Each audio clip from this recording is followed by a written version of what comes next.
I'm Brian Dyers from the Ipswich Transport Museum.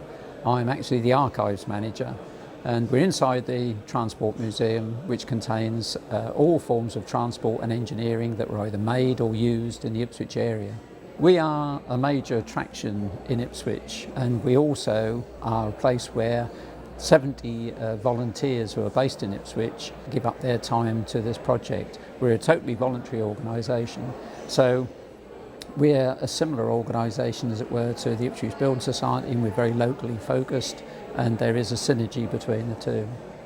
We're part of the Ipswich community, and we have a place to offer volunteer spaces, as it were, and we also have quite a task, I think, in providing memories of Ipswich years ago to Ipswich people. And we do get, for instance, old people's homes bring people here for what they call reminiscence therapy, which is a very important part of our work.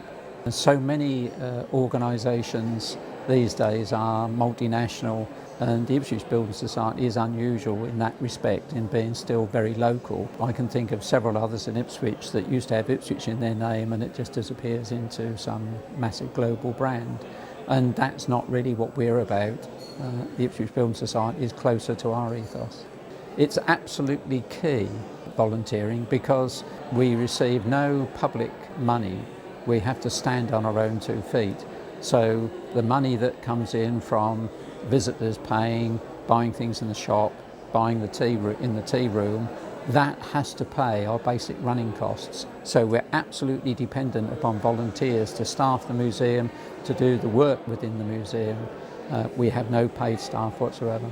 Today is something that we do with quite a few groups of all sorts, in that everybody arrives here. We then put them on one of our old buses, take them for a tour around the town so they can re-experience travelling in an old vehicle. They've then stopped for tea and cakes, and after that they'll have a guided tour of the museum where they will be able to go a little bit behind the scenes and actually be told far more about the exhibits than they would normally experience. I think the appeal to people is the fact that they can actually touch and go on board some of these vehicles. So many museums, you look at an object from behind a rail or a guard, whereas here we encourage people to actually get on board, sit down on the vehicles, and that is a very powerful reminiscence for people.